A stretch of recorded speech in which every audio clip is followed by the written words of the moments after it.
Salut la famille, j'espère que vous vous portez bien. Bienvenue dans cette nouvelle vidéo. C'est un plaisir pour moi de vous retrouver aujourd'hui dans une nouvelle vidéo parce que oui, ça fait un moment que je n'ai pas tourné des vidéos parce que comme je vous avais dit dans les vidéos précédentes, je suis en phase de réinvestissement du matériel pour notre chaîne. Et justement aujourd'hui dans cette vidéo, on va faire le déballage d'un nouvel équipement que je viens d'acquérir. C'est un stabilisateur smartphone. Donc, si toi, tu veux te lancer sur YouTube, si tu veux créer du contenu, si tu veux partager ta passion, si tu veux partager ta profession, ou si tu veux simplement aborder une thématique sur ta chaîne YouTube, ce qui est sûr, c'est que en plus de tout ce que tu as comme idée, il va te falloir du matériel. Donc aujourd'hui, l'un des matériels très importants à avoir pour une chaîne YouTube, c'est un stabilisateur smartphone. Et pas n'importe lequel aujourd'hui. Je vais vous présenter le stabilisateur de la marque G, sa dernière version, le stabilisateur G Osmo Mobile 6. Donc, c'est ce stabilisateur que j'ai acquis et c'est celui-là que je vais vous présenter aujourd'hui. Donc, assure-toi de regarder la vidéo jusqu'à la fin parce qu'il a de très bons usages, il est très utile et surtout, il change tout par rapport à ceux qui tournent des vidéos fixes, tout simplement avec un trépied. Donc, on est parti pour ce déballage, ce unboxing du stabilisateur G Osmo 6.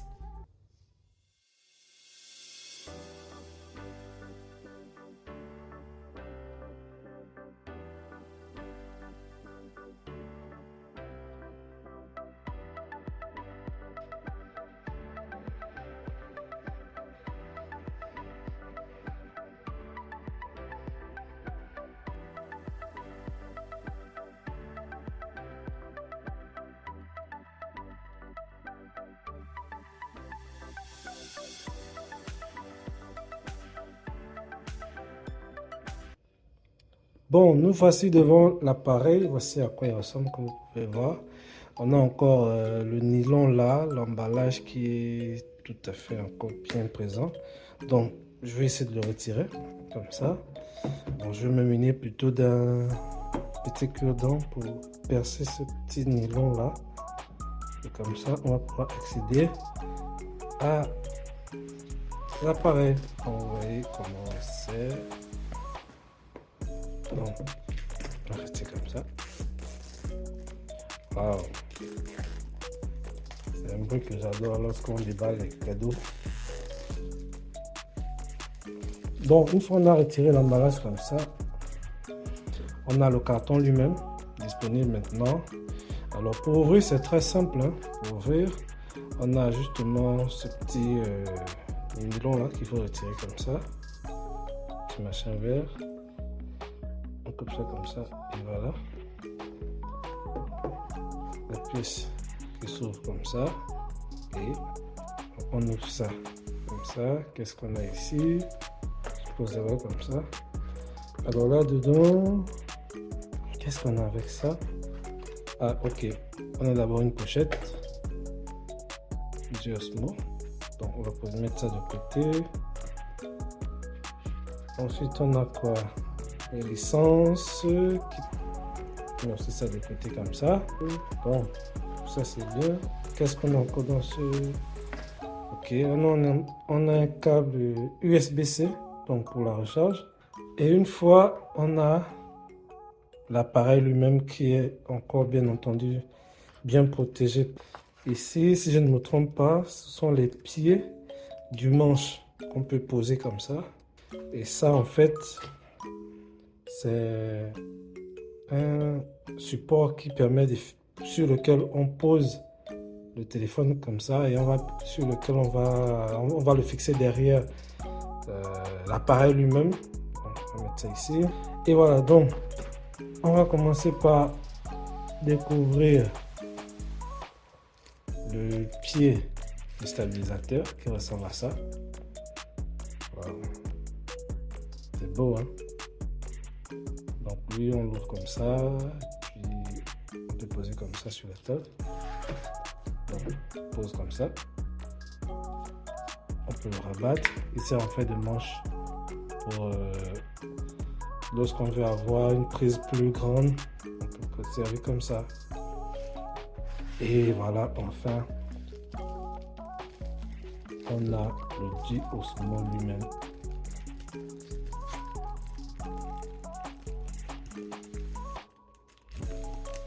Alors, je vous laisse, on découvre ensemble. Hein. Vous voyez que j'avais pas encore ouvert. Et voilà, là, l'appareil. Waouh, super, super, super beau.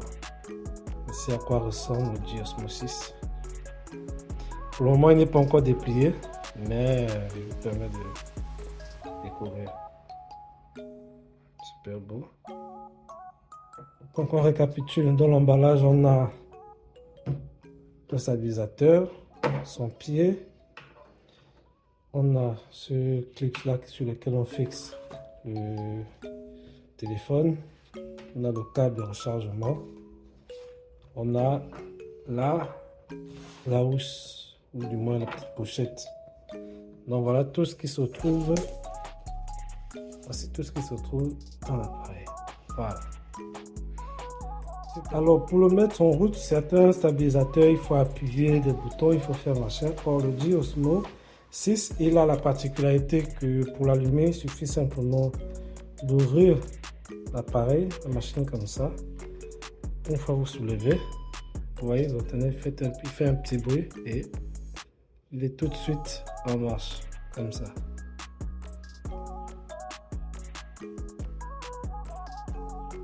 Donc là, il est allumé et vous allez voir comment est-ce qu'on l'utilise. Donc ça s'éclipse directement à l'arrière et c'est fixe.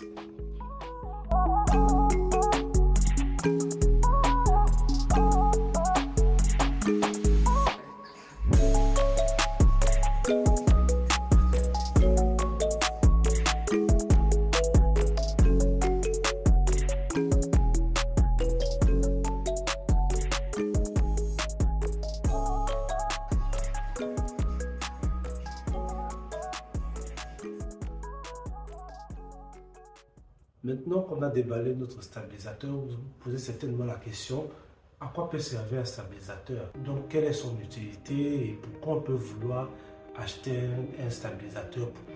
Eh bien, c'est simple. Le stabilisateur, sa fonction première, c'est de stabiliser vos vidéos. Il y a une différence, il y a un grand fossé, il y a une grande différence entre une personne qui filme en tenant son téléphone comme ça et celui qui filme avec un stabilisateur. Et simplement, lorsque vous tenez votre téléphone et que vous voulez prendre une vidéo, la vidéo va bouger parce que votre main ne peut pas stabiliser une vidéo comme le ferait un stabilisateur. La deuxième utilité, c'est que le stabilisateur va vous donner une allure plus professionnelle par rapport à celui qui filme en tenant son téléphone à la main. Lorsque vous sortez votre équipement, tout de suite, on sent que vous êtes une personne sérieuse qui investit dans son activité en tant que créateur de contenu, en tant que youtubeur, en tant que tiktoker, en tant qu'instagrammeur.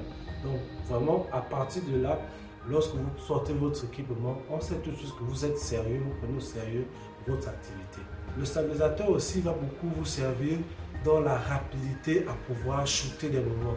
C'est-à-dire que lorsque vous êtes face à une situation où vous voulez vraiment capturer le moment, capturer la vue, avec le stabilisateur, vous allez prendre cet instant avec beaucoup plus de professionnalisme, avec beaucoup plus de fluidité. Or, à la main, vous n'allez pas pouvoir proposer un bon rendu de l'endroit que vous voulez capturer et partager avec votre audience. Donc, et puis, remarquez, il n'est pas difficile à embarquer. Il suffit que vous le liez dans sa pochette comme ça. Imaginez, vous sortez, vous avez votre sac, vous avez votre stabilisateur dans votre pochette. Vous tombez face à une situation qui vous plaît, un décor, un paysage, une situation inédite. Hop, vous prenez votre stabilisateur comme ça. Très simple. Vous le sortez. Si vous avez besoin du manche pour agrandir votre prise, vous prenez le manche comme ça. Voilà, vous fixez. Vous avez peut-être l'impression que c'est long, mais ce n'est pas long. Parce qu'après, lorsqu'il est sorti, tout de suite, il change. Voilà, donc là, il s'allume. Ouais, là, il s'est allumé. Et vous prenez le téléphone comme ça. Vous prenez le truc qu'on clique derrière comme ça, là, voilà. Donc, vous le fixez simplement. vous le fixez comme ça sur le machin et vous avez votre téléphone qui est prêt à shooter, à filmer. Et vous voyez que il y a un mouvement qui permet de fluidifier votre vidéo, votre âme. Là, je suis en mode portrait.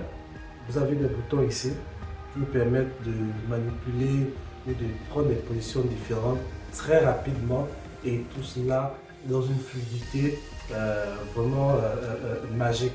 Donc là, il est en mode portrait. Je veux le faire passer en mode paysage.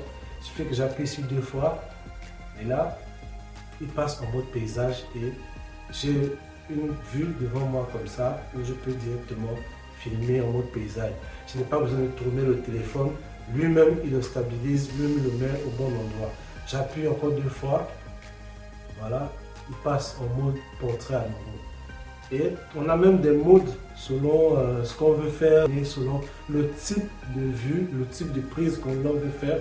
Tout va vraiment dépendre de comment vous allez l'utiliser. Alors, comme je vous disais, l'usage du stabilisateur vraiment, c'est de vous aider à pouvoir shooter à n'importe quel moment. Imaginez, vous êtes dans un resto, vous voulez partager ce que vous mangez avec vos abonnés.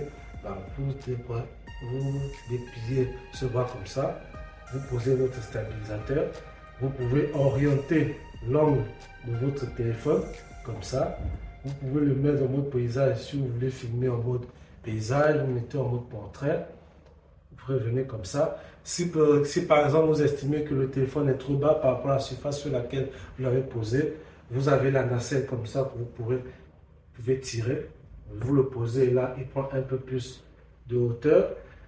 Pour les TikTokers, ce sont des équipements comme ça qu'il leur faut parce qu'ils ont envie d'avoir les mains libres pour faire des trucs à n'importe quel moment. Et vous pouvez, en dehors de ça, en dehors de ce bras-là, vous pouvez détacher à n'importe quel moment. Vous pouvez même le fixer sur un trépied plus grand. Et là, vous gagnez encore en hauteur. Donc, le stabilisateur, il sert à beaucoup de choses.